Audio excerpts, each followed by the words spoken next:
2 Corinthians 4:8. We are hard-pressed on every side, but not crushed. Perplexed, but not in despair. Maraming suliranin, maraming pressure na nagmumula sa iba't ibang dako, pero hindi naman tayo nagkakadurog-durog. Tayo kuminsan ay naguguluhan, pero hindi tayo nawawalan ng pag-asa. Problems. Maraming problema ang mga tao. Minsan sunod-sunod, sabay-sabay, sapin-sapin. Ano ang maaaring matutunan mula sa salita ng Diyos tungkol sa pagharap sa mga problema ng buhay? Panginoon, salamat dahil kayo'y nariyan sa aming tabi. Kayo'y nasa aming puso, nasa aming isip, nasa kapaligiran. Kaya meron kaming maaaring sulingan, lapitan, sundan sa mga oras na kami namang problema. Tibayan niyo po ang aming loob, payapain niyo po kami, at sa sandaling ito'y pakalinisin upang tumanggap na inyong mga pagtuturo, pagtutuwid, paggabay, pagpapaliwanag, nang sa gayon ang inyong pong magandang kalooban ng siyang maghari sa aming buhay. Kayong mangusap, kayong mangaral, hinihiling namin ang lahat ng ito sa ngalan ng iyong anak na si Jesus. What to do with problems? Ano nga ba ang pwede at dapat gawin? Unang-una, accept problems as parts of life. Dapat tanggapin na ang buhay talaga may kakambal na mga problema. Ganyan talaga ang buhay. Ecclesiastes 1:8, all things are wearisome, more than one can say. Nakakapagod ang napakarami mga bagay, at yan ang katotohanan sa buhay.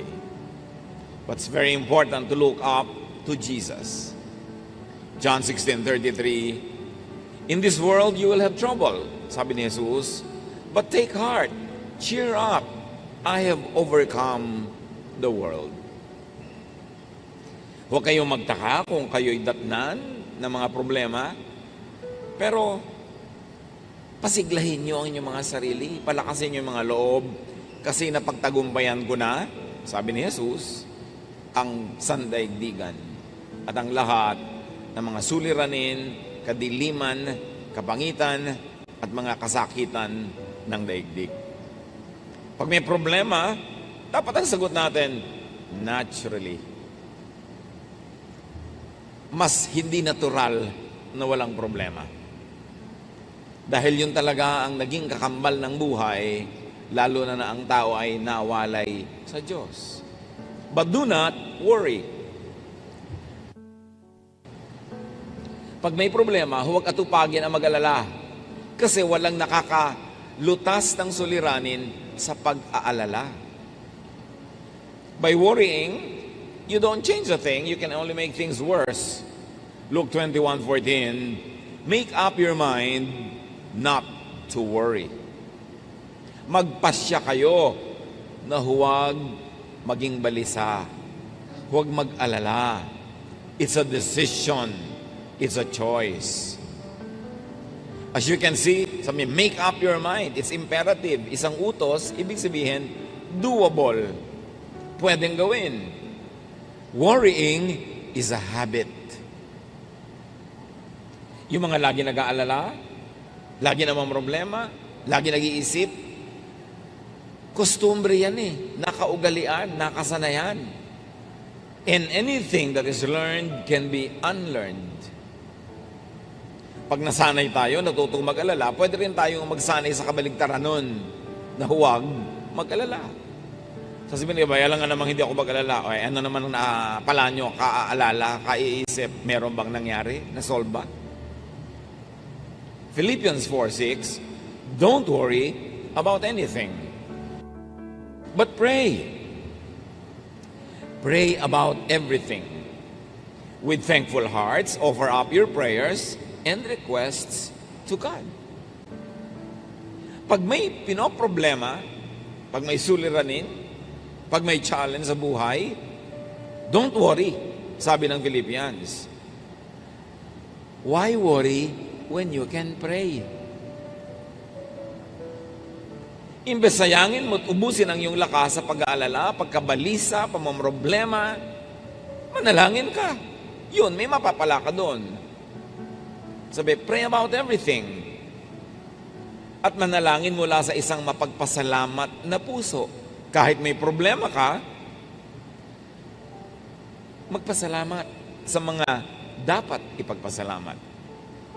So, ina-acknowledge mo, tinatanggap mong may problema ka, pero mas tinatanggap mong mas malaki naman dapat ipagpasalamat sa Diyos. May problema ako dahil meron akong utang na babayaran, wala pa akong pera. Pero magpasalamat ka, buhay ka pa, pwede ka pa maghanap buhay, may solusyon pa yan. At biruin mo, may nagpautang sa'yo, di ba malaking pasalamat yon na may nagtiwala sa'yo? Nung nangangailangan ka, may nagpautang sa'yo, so nakaligtas ka sa pangangailangan na yon. So ba't naman hindi ka makakaligtas uli sa pangangailangan ito? So sabi, with thankful hearts, offer up prayers and requests to God. So meron kang problema, sa palagay mo at sa abot ng iyong isip ay ito ang solusyon, edi hilingin mo sa Diyos. Kasi alam naman ng Diyos yun.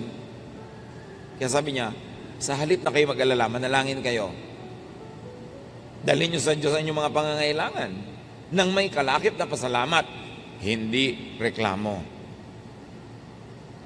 Marami kasi humihiling nga sa Panginoon, pero ang kasama reklamo, in the spirit of reklamo. Pasalamat. Dahil laging may dapat ipagpasalamat. Buhay ka pa. Meron ka pang mga resources. Meron pa tayong isip. Katulad ng mga namamroblema dahil namatayan ang mahal sa buhay. Anong pasalamat doon? Tatanong nila.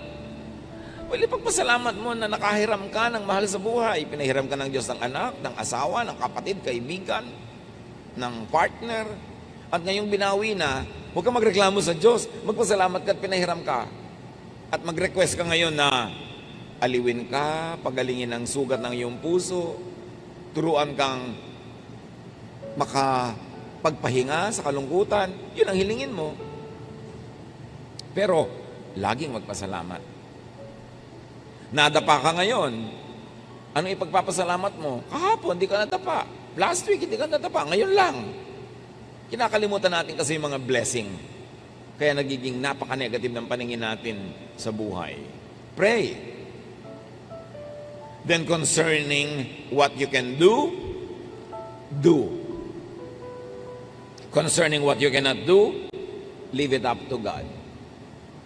Matapos manalangin, matapos na huminga sa Diyos, matapos na mag-unburden sa Diyos, humiling, mag-isip na. Alin ang pwede kong gawin sa mga hiniling ko? Lord, bigyan niyo po ako ng income. O ano pwede kong gawin? Pwede ba ako magtinda? Pwede ba ako mag-buy and sell? Pwede ba akong mamasukan? Then gawin mo na. At yung hindi mo kayang gawin, yun ang ipasa Diyos. Dalawa lang naman ang pwede natin gawin sa buhay. Yung kaya at yung hindi kaya. Yung kaya ay kayanin, gawin na agad. At yung hindi kaya, yun ang ipasa Diyos. Ang problema sa marami, yung kaya nila ipinapasa Diyos. Kaya hindi dumadating ang solusyon. Because God will not do for you what God has empowered you to do. Nakita niyo si Pedro nung nakakulong, bibitayin kinabukasan, nagpadala ang Diyos ng anghel sa kulungan. Anong ginawa ng anghel? Ginising si Pedro at pinatayo. Hindi binuhat kasi kaya ni Pedro ang tumayo. Nilagot ng anghel ang mga kadenang bakal. Bakit? Kasi hindi kayang gawin niyo ni Pedro. At sabi niya kay Pedro, magbihis ka. Lalabas tayo sa kulungan ito. Hindi siya binaby-baby at binihisan. Kasi kaya niya magbihis. Pagkatapos binuksan ng anghel ang pinto ang bakal, kasi hindi kayang gawin niyo ni Pedro. At sabi ni ang anghel, maglakad ka na, umuwi ka na. Hindi siya binuhat. Kasi kaya niya maglakad. Sa pag-solve natin ng mga problema, mga kapatid, una niyong isipin, what can I do? What has God empowered me to do? Ano mga ibinigay sa akin ng Diyos para ko ma-solve? At gawin. Huwag ipasa Diyos, huwag iasa sa iba, yung kaya natin gawin. Kaya ang tagal-tagal na mga solusyon hindi dumarating, nasa kamay pala natin, hindi lang natin ginagawa ang tama. Parang yung babaeng balo na namatayan ng asawa, walang maibayad sa utang, yung anak niya, kukolektahin na ng mga nagpautang, yun na ang bayad, yung anak niya. Nagpunta siya sa propeta, sabi niya, ano pong gagawin ko? Namatay ang aking asawa. Wala ako kapera-pera, ang mga anak ko, kukuhanin na nagpautang, magiging alipin na sila. Pumunta siya sa propeta, maaaring umaasa siya tutulungan, bibigyan ng donasyon. Ang sabi ng propeta sa kanya, ano bang meron ka sa bahay? Sa bahay mo, hindi sa bahay ko. Anong meron ka sa bahay mo? Ang sabi ng babae, konti pong langis. Walang-wala po kami pero merong konting langis. Ang sabi ng propeta, o bueno, manghiram ka ng maraming mga palayok, mga jar, sa kapitbahay mo. Isalin mo doon yung konti mong langis. At ginawa nga niya yon. At doon nangyari ang himala. Hindi na ubos-ubos yung langis na isinasalin hanggat may mapagsasalinan pa. Tumigil ang dumalo yung langis nung wala nang masisidlan. So what did that widow have? She had a little oil and she also had goodwill among her neighbors na nagpahiram sa kanya ng mga lalagyan. What do we have? Pag may problema tayo mga kapatid, ang unang solusyon, what do I have? What has God given me that I can use to solve the problem? May utang ako, kailangan kong bayaran. Ang iisipin mo agad, uy, may savings ang aking ate. Uy, may savings ang kapatid ko, uutangin ko. Meron ka pa naman pwedeng ibenta. Meron ka pang katawan na pwede magtrabaho. Ang iisipin mo agad kung ano ang meron yung iba. Kaya hindi na solve ang problem. Higit sa napakarami natin mga problema, kaya nating lutasin. Nalulumbay ako, nalulungkot ako. Anong gusto mong gawin ko? Magsirko-sirko sa harapan mo para ka sumaya? Di pasayahin mo ang sarili mo. May kakayaan kang gawin yun. May sakit ka. Kaya mo namang kumilos. Kumilos ka, huwag mong iasa sa iba. Ang iasa mo lang yung talagang hindi mo na kaya. Meron kang gustong bilhin, wala kang pambili. Pagtrabahuhan mo, hindi aasa ka sa hingi, aasa ka sa awa. Kailangan solvein mo yan because binigyan tayo ng Diyos ng kakayanan. Ang lagi lang nating tendency, lumapit sa propeta, walang-wala po ako. At ang sagot sa kanya, ano bang meron ka sa bahay mo? Gamitin mo yun. Alam ng Diyos ang pangangailangan mo, binibigyan kanya ng kakayanan. So solve what you can, and what you cannot solve, leave it up to God. At tanggapin mong parehong yung kaya mong solve at hindi mo kayang lutasin, parehong alam yun ng Diyos. Ecclesiastes 7:14, when times are good, be happy. But when times are bad, consider this. God has made the one as well as the other. Pag maganda ang panahon, magsaya ka. Kung malungkot ang panahon, di malungkot ka. Anong gawin mo? Magsasaya ka, malungkot nga. Lilipas din yun. Pastor, ang lungkot-lungkot ko po. Bakit? Kasi po nawalan ako ng trabaho. Kasi nawalan ako ng boyfriend. Kasi ito, hindi malungkot ka. Nawala ka pala ng boyfriend, nakakalungkot nga yun. Hindi malungkot ka. Alam nga naman sumaya ka, nawala ka ng boyfriend. Anong problema mo? Nalugi po ako sa negosyo, ang lungkot ko. Natural, alam nga pag natuwa ka, magtataka ko niyan. Hindi malungkot ka, lilipas din yan.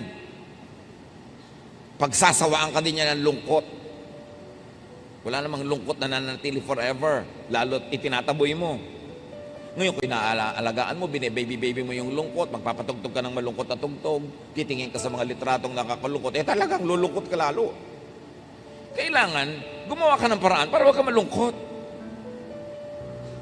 Pagka naiinip ka, lumabas ka ng bahay, mag-isip ka, may gawin ka, magtrabaho ka, mag-exercise ka, magpawis ka, huwag mong i-baby yung lungkot mo. Ngayon, meron talagang lungkot na nandyan, di malungkot ka, ganun talagang buhay, hindi problema yung nalulungkot, natural lang yun, kasi meron kang emosyon. Tanggapin sa loob ang anuman nangyayari. Sa labas, lutasin yung problema. Pero sa loob ng puso, tanggapin mong ganun talaga, may problema ang buhay. Nalulungkot ako, ganun talaga, nakakalungkot ang buhay ko minsan, pero may gagawin ako sa labas para ako sumaya. Pero huwag yung tinatanggihan mo sa iyong kalooban, yung katotohanan. Tanggapin mo yung katotohanan, do not be in denial. nahihirapan ang loob ko, di mahirapan ka, pero may gagawin ako para gumaan ito. Pero hindi ko lalabanan yung katotohanan na nalulungkot ako kasi yun ang katotohanan eh. Pero may gagawin ka, panlabas, para yung nasa loob, magbago. Huwag makipagtunggali sa sariling kalooban. Tanggapin ang dapat tanggapin. Nalugi ka sa negosyo, ang yaman mo dati, ngayon wala kang kapera-pera, tanggapin mo yun. Ganyan talaga nangyayari sa buhay. Wala ako ngayon kapera-pera. Tatanggapin ko yung katotohanan na yun, hindi na ako makikipag-contest doon, hindi ako makikipagbabag sa katotohanan kasi nangyari na. Pero sa panglabas, may gagawin ako. Mamumuhunan ako uli, magnenegosyo ako, maaaring manghiram ako ng puhunan, mamasukan ako, may gagawin ako. Pero sa kalooban ko, hindi ako makikipaglaban sa katotohanan. Ito ang katotohanan ko, tatanggapin ko to. Then buo ang iyong loob, nakaharapin ang iyong buhay para buuin ito uli. Do not problematize what cannot be solved. Huwag mo nang problemahin kung yung anak mo talaga napakahina sa arithmetic. Kahit ipagmudmuran mo siya sa lahat ng bato sa mundo, hindi pa rin siya tatalino sa arithmetic. May mga bagay na tinatanggap kasi hindi mo kayang palitan. Ngayon, hahanapin mo na lang yung iba niyang kalakasan, iba niyang katangian, at doon ka mag-operate. Huwag mong hanapin yung wala. Ang dapat mong tamasahin, i-develop, yung nandun. Huwag mong hanapin sa asawa mo, sa nanay mo, sa kapatid mo, yung wala sa kanilang likas sa pagkatao.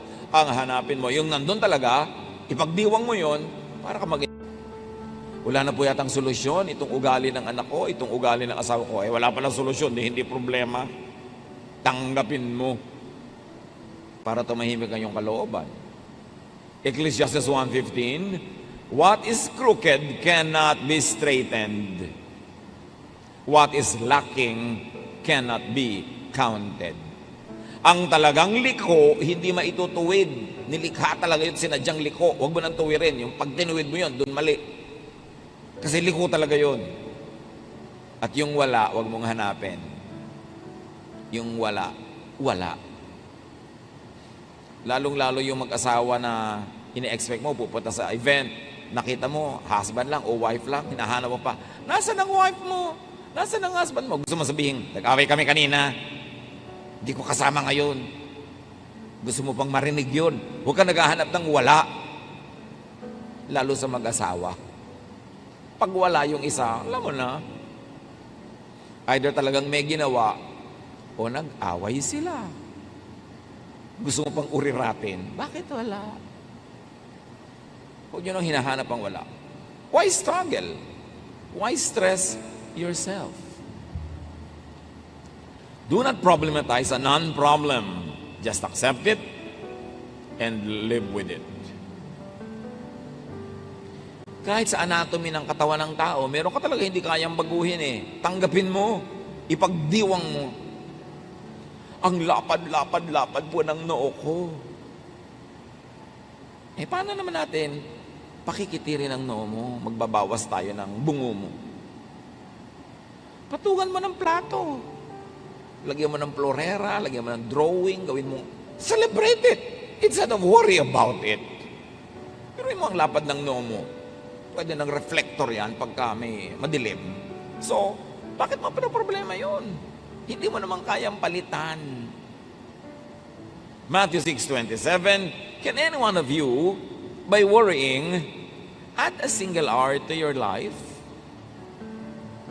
Sa pag-aalala nyo ba naman ba, kaya nyo dagdagan kahit isang oras man lang ang buhay nyo? The obvious answer is no.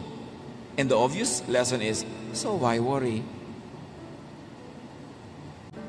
Nasa abroad po ang asawa ko, 1 taon pa bago bumalik, lungkot na lungkot po ako. Di gumawa ka ng paraan para huwag ka malungkot.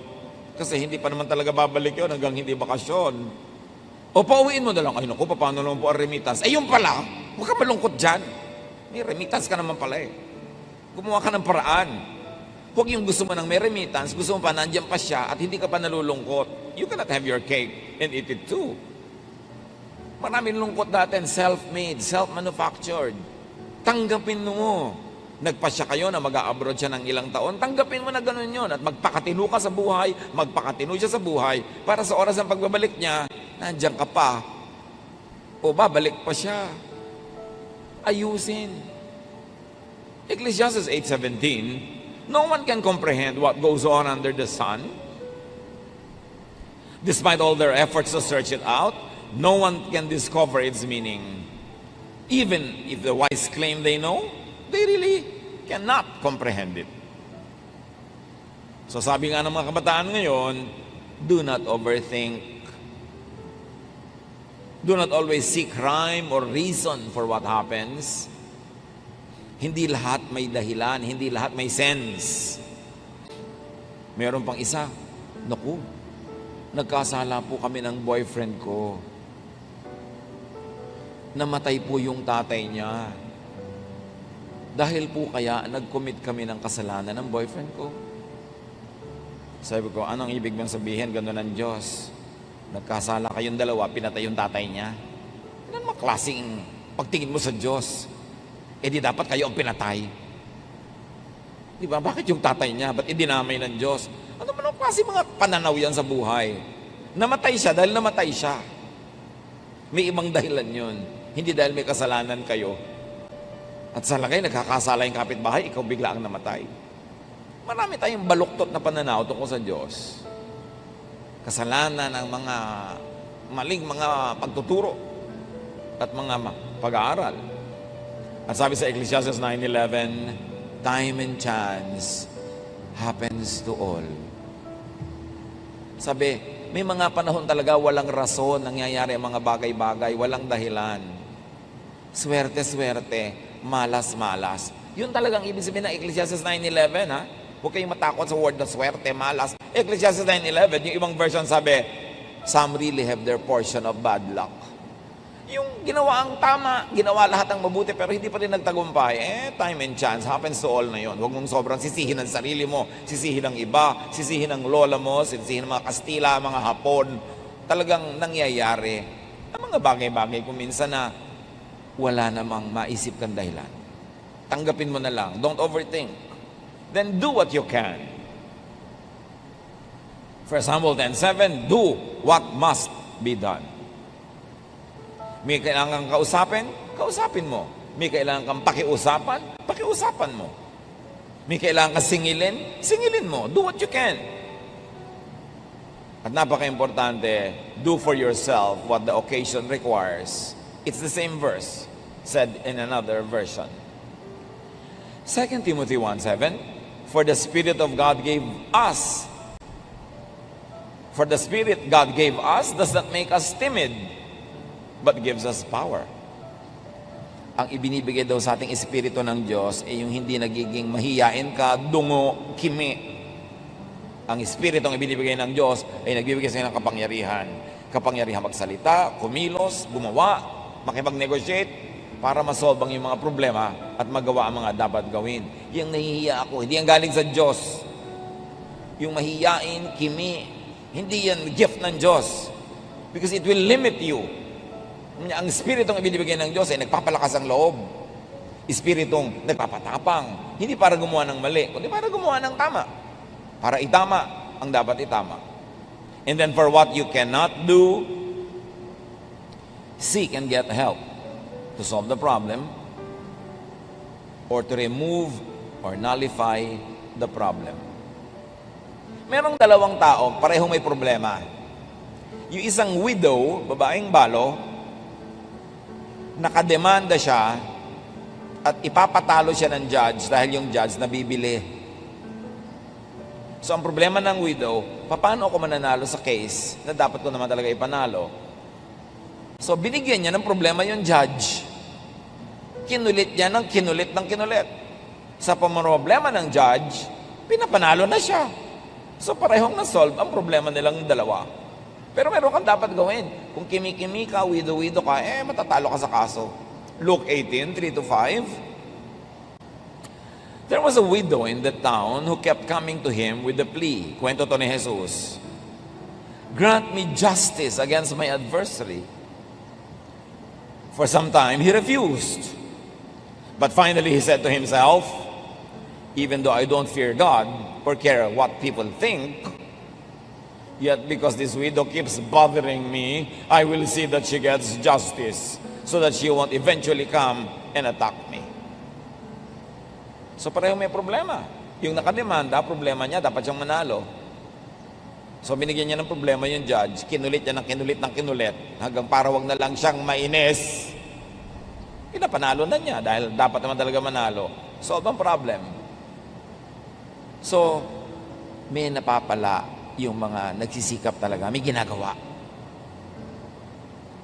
At kung talagang laging may nanggugulo sa'yo, ibigay mo na yung gusto para ka matahimik. Kapatid mo, inaagaw sa'yo ang minana ninyong paso sa namatay ninyong magulang, ibigay mo na ang paso para ka matahimik. Kesa ang gulo-gulo. Alam niyo ba na pati ang katahimikan na ibinibili? May nanggugulo sa'yo. Bigay mo yung gusto. It has a cost. Pero mas mahalaga ba yon kaysa sa kapayapaan mo? Katahimikan? You pay even for your peace. And whenever you can pay anyway, go for peace. Mas tahimik ang buhay. Nag-aaway kayo. Gusto nyo magkasundo pareho, alam nyo yon. Pero somebody, dapat mauna. Magbaba ng pride at bumate. Hindi ikaw na para matahimik na kayo. Kasi pagka pinauna mo pa siya, ayaw pa niya, ang tagal-tagal, pareho lang kayo nalulugi, mauna ka na, di tahimik kayo. Ang hinihintay lang naman nun, isang text, isang bate, isang ano, tapos na. Huwag na magpataasan ng pride para tahimik. And then what you cannot do or solve, accept as unsolvable, undoable, unachievable at the moment. At the moment. Pag hindi mo kayang lutasin, hindi mo alam ang solusyon, tanggapin mo na lang na hindi ito malulutas sa ngayon. Sa ngayon lang. Ipagpaliban ang paglutas. Ecclesiastes 8:6, there is a proper time and procedure for every matter, though a person may be weighed down by misery. May pinakatugmang panahon at may pinakatamang paraan. Kahit pa nga ngarag na ngarag ka na ngayon sa pamamroblema, merong mga dapat tanggapin na hindi pa talaga ito masasolve sa ngayon.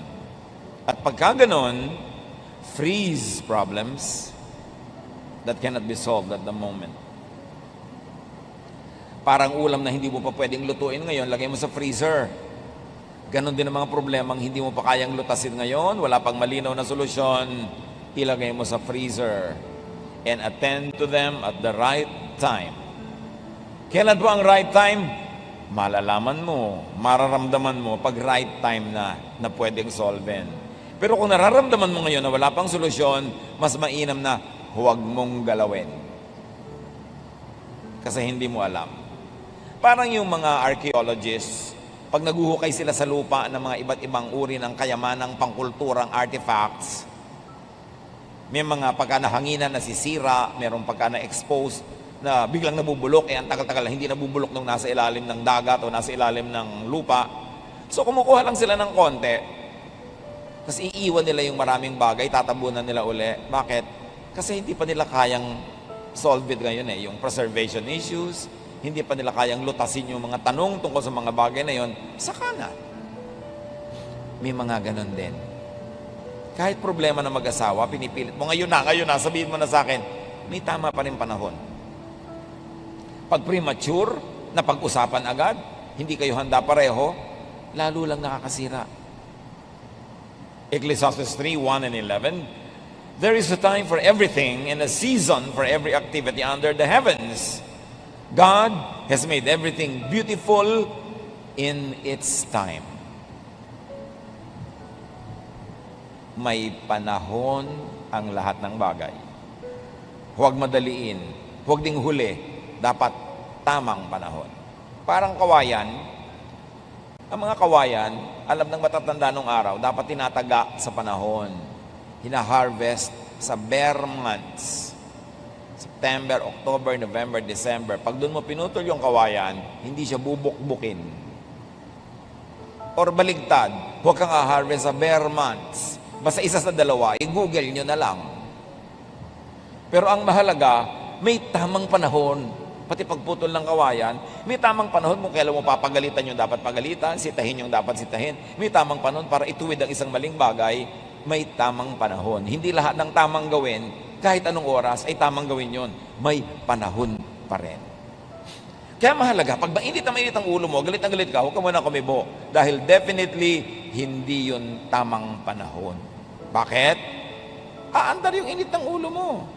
Ang uuwian ng usapan, away, hindi solusyon sa problema. Di ba kaya mo siya kakausapin para ma-solve? Pero kinausap mo, lalong lumala. Nagbatuhan na kayo ng refrigerator, ng kotse. Ba't pa kayo nag-usap? Buti pa, wag na lang, saka na.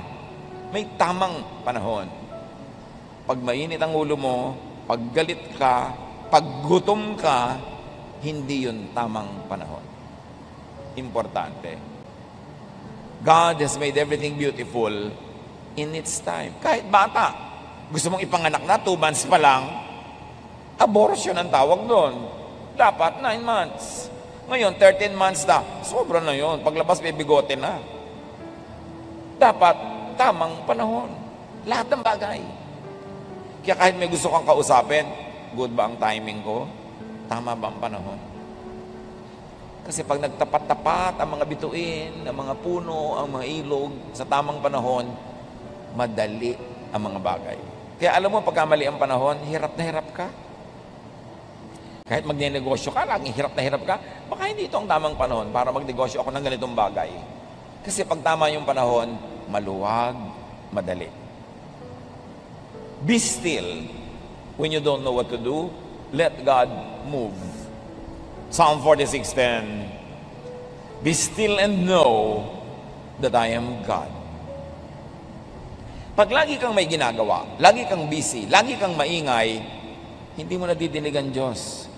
Hindi mo nararamdaman ang Diyos, hindi mo nakikita kumikilos ang Diyos. Ngayon, kung may problema ka, hindi mo alam ang gagawin, dapat wala kang gawin.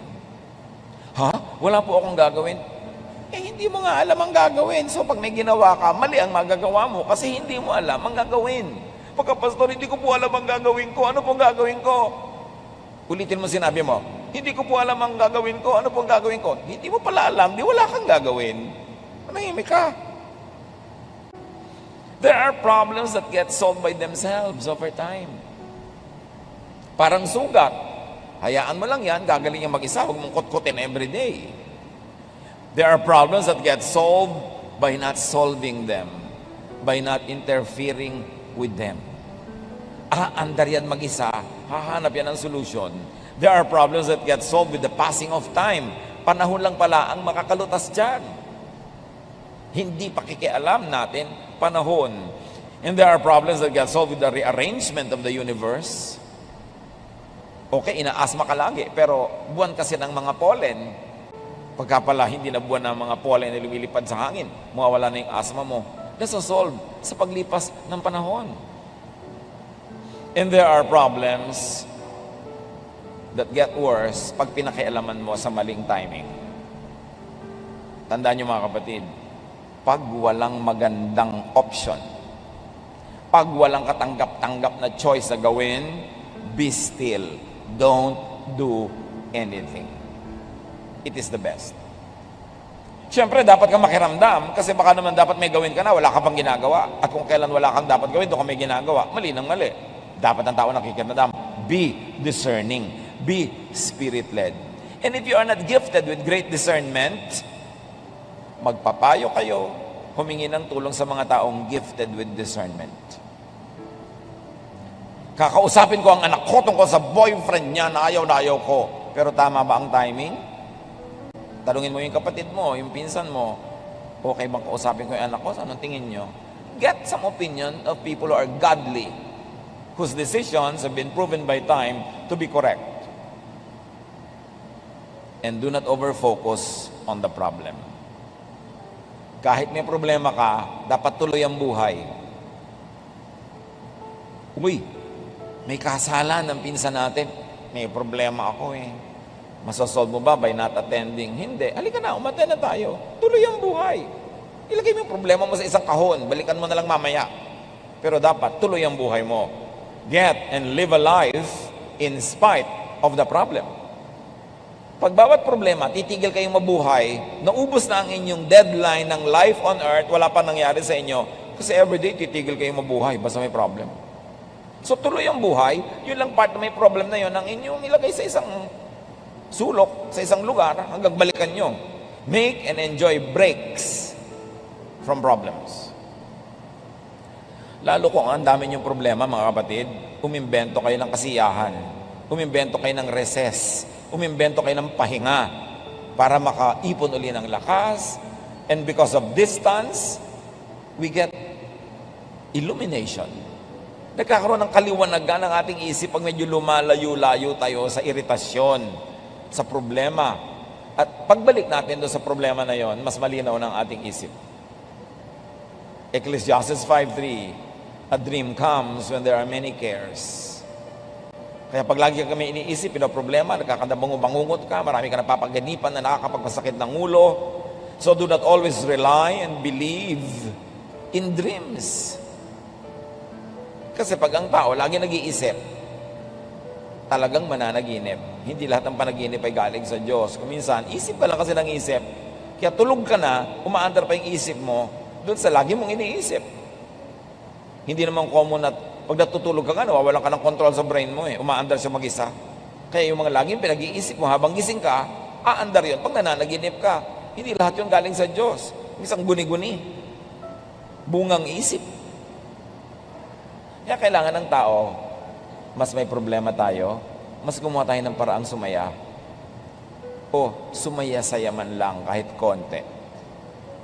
Magkaroon ng pahinga sa pag-iisip. Ecclesiastes 7:8, go, eat your food with gladness and drink your wine with a joyful heart. For God has already approved what you do. Always be clothed in white and always anoint your head with oil. Ang sinasabi lang wear something comfortable. Wear something you feel good and you look good in. Relax. Be comfortable. Look good. Feel good. Yan ang armas mo sa pagharap sa maraming problema ng buhay. Lumikha ka ng saya kung hindi ka masaya. Para maputol yung tuloy-tuloy na lungkot. And remember to benefit and learn from problems. Everything that happens is a blessing to those who love God and are called according to His purpose. Because problems are great teachers. Yun nga daw mga batang lumaki na maraming pinoproblema, huwag lang yung talagang sobrang problemang nakakasira na ng isip. Yung maraming nilutang sa problema nung maliit pa, yun ang matitibay paglaki. Yan ang mga mahuhusay ang pagkatao, marunong makiramdam sa kapwa, marunong makisama, kasi maraming pinroblema. Proverbs 24:16, though the righteous fall 7 times, they rise again.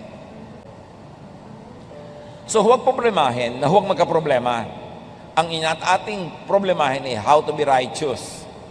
Because when the righteous fall, though they fall 7 times, they will always rise again. Be enriched, seasoned, developed by problems, especially trials. Pag dumadating yung problema o trial, isipin mo, lalampas din ito. Anything that will not kill me will enrich me. So pagka hindi ka napatay ng problema, edi ikaw ang nabuhay, pinayaman ka at pinalakas ng problema na yon. So malilipas din ito.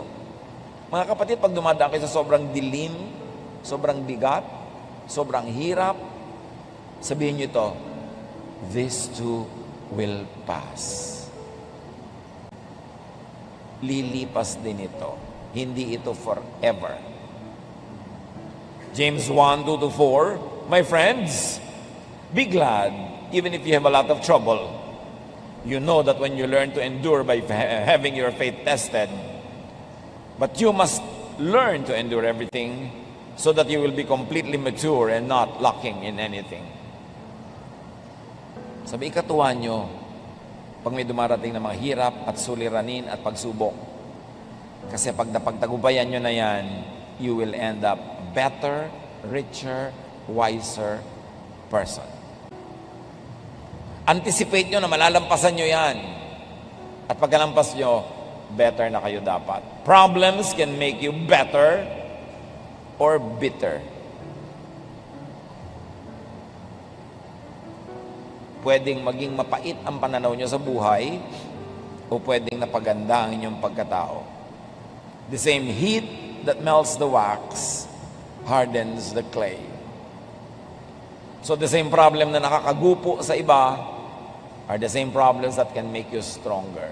Turn your problems into blessings by being strong, by doing the right thing, by not doing what should not be done at the moment, and you will end up winner.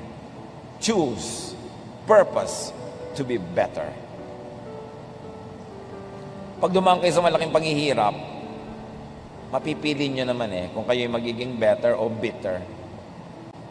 Kung bubuti ang pagkatao nyo o sasama. Kung kayo nakaranas ng sobrang gutom, makakapili kayo kung magiging maramot kayo pagkalampas noon o lalo kayo magiging mapagbigay kasi ngayon nauunawaan nyo na ang mga nagugutom. Pwede nyo piliin ang inyong reaksyon. 2 Corinthians 4, 8-9 and 17, we are hard-pressed on every side, but not crushed. Perplexed, but not in despair. Persecuted, but not abandoned. Struck down, but not destroyed. For our light and momentary troubles are achieving for us an eternal glory that far outweighs them all. Of course, the original context of the verse is about spiritual persecution because people are godly. But the universal idea behind this verse can be applied in our situation anywhere, anytime. Oo, may problema ako, pero buhay pa ako. Nabibigatan ako, pero hindi pa naman ako durog. May pag-asa pa ako. Ang lahat ng ito, God will turn into blessings and strength for me basta lampasan ko lang using God's methods, doing it God's way. Philippians 4:12-13, I know what is best to be in need. I know what it is to be in need. And I know what it is to have plenty. I have learned the secret of being content in any and every situation. Whether well-fed or hungry, whether living in plenty or in want, I can do all this through Him who gives me strength. So sa meron at sa wala, sa marami at sa konti, sa malamig at mainit, sa hirap at ginhawa, malalampasan ko ang lahat ng ito dahil pinalalakas ako ni Jesus. Yan ang dapat wag lilimutin. And then avoid and minimize possibilities of having problems. Kanina, how to face problems. Ngayon, paano nga pa ba natin mapapakonti ang posibilidad na magkaroon tayo ng maraming problema? O matalo tayo ng problema? 1, empower, strengthen, enrich yourself. Ang daming problema, pera lang ang katapat. So, para maghanda tayo sa mga darating na problema, make money. Save money, invest money, earn money. Kasi maraming problema, talaga, may katapat na peso sign. Ecclesiastes 11, 1-2 or 6. Ship your grain across the sea. After many days, you may receive a return. Mag-export ka daw, magtinda ka. At pagkalipas ng ilang araw, may tubo ka na. Invest in 7 ventures. Yes, in 8. You do not know what disaster may come upon the land. O mag-invest ka pero mag-diversify.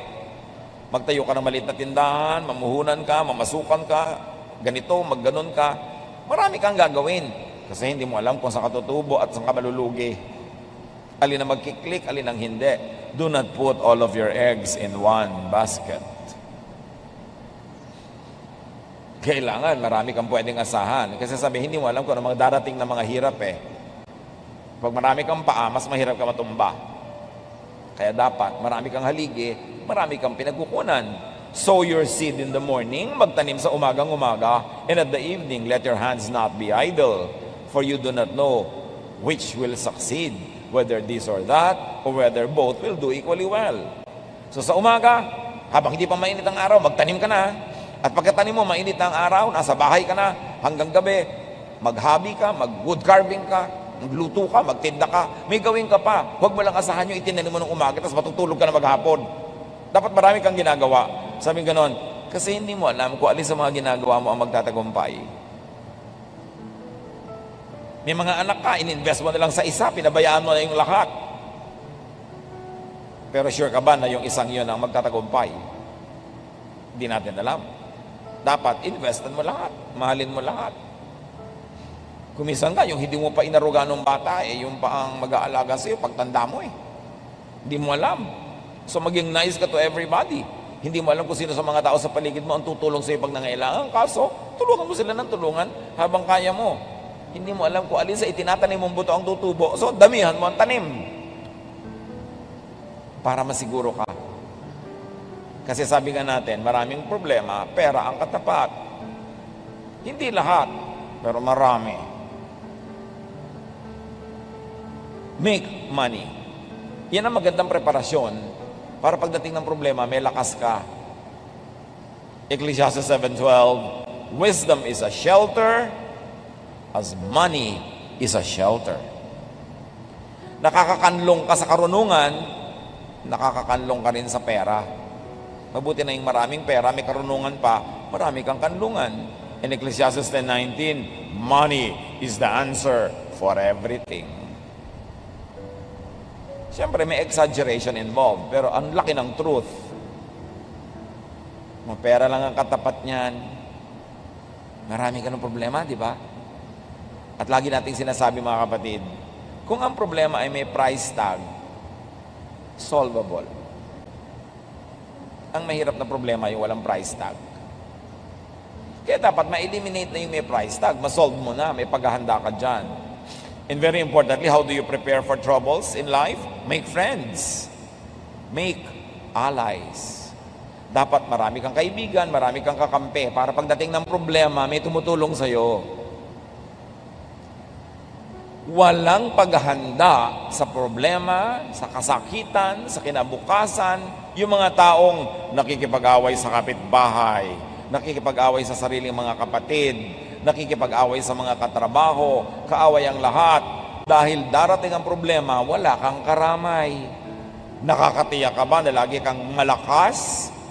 Na lagi mong kayang gawin ang mga dapat mong gawin? There are times in our lives when we live only out of charity, na nabubuhay lang tayo at nadudugtungan ang buhay natin dahil sa awa ng iba. At dahil pwedeng dumating ang ganong pagkakataon, ang isang malaking paghahanda sa ganon, makipagkaibigan, makipagmabutihan, makipagkapwa-tao, makipagtulungan para magandang preparasyon yun para sa sarili mo rin pangangailangan. Proverbs 12:26, the righteous choose their friends carefully. And Proverbs 18:24, one who has unreliable friends soon comes to ruin, but there is a friend who sticks closer than a brother.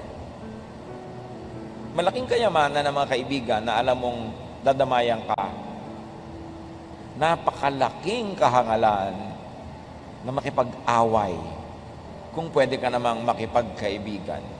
Yung magtaray, magsungit. Inihahanda mo ang sarili mo sa panahon na walang tutulong sa'yo. Yabang yan Kasi akala mo lagi mong kaya ang sarili, kaya mong maglakad, kaya mong bumangon, kaya mong tumayo. No. You don't know what a day may bring forth. Hindi natin alam kung ano ating sasapitin.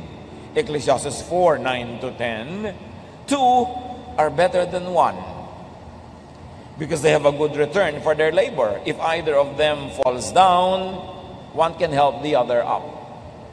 But pity anyone who falls and there's no one to help them up. Ang dalawa daw ay higit na mabuti ka sa nag-iisa lang. Dahil mas mag-e-enjoy sila sa buhay, magkakatulungan sila. Pag may isang nadapa, meron isang pwede magbangon. Kawawa naman daw ang taong pag nadapa, wala man lang magbabangon. At baka nga tapakan pa siya para lalo siyang lumubog sa lupa. Dahil bad record. Dahil walang pinakisamang mabuti. Obserbahan nyo yung mga namamatayan. Alam na alam nyo yung maraming kinaibigan, maraming naging relasyon, nakipagmabutihan, ang daming nakikiramay. At kitang-kita mo yung, ano ba naman itong mag-ina na to na namatayan ng tatay at asawa, wala man lang ni isang tao dito sa lamay. Wala kaya silang pinakisamahan? Hindi ba sila nakipagkaibigan kahit sino man? Liban na lang bagong lipat sila sa isang lugar na wala talaga silang kaibigan at kamag-anak. Pero doon mo makikita. Kaya alam nyo yung may church, tas active ka sa church, tumutulong ka sa church, active ka sumasali sa mga activities. Pag nakasakit kami, dumadalaw. Pag namatayan kami, nakikipaglamay. May mga nag-aambag, may mga tumutulong. Napakalaking social investment. Huwag na natin sabihin spiritual investment. Doon tayo sa mas mababa. Ang laking social investment kung active kayo sa church. Kasi makikita mo, pagka sa mga tao mga active sa church, pag namatayan sila, mas tumutulong pa yung mga ka-church kaysa mga kamag-anak eh. Mas naaasahan sa oras ng pangangailangan. Kaya dapat, lagi kayong involved, sumasali. Una, dahil meron tayong mas mataas na dahilan because the body of the Lord is the one that we should take care of and participate in. Pero kung gusto nyo lang maging social and practical level, kasi darating ang panahon, mangangailangan din kayo ng karamay. Mabuti na yung kayo nang nauunang dumadamay. Proverbs 19:4 and 6.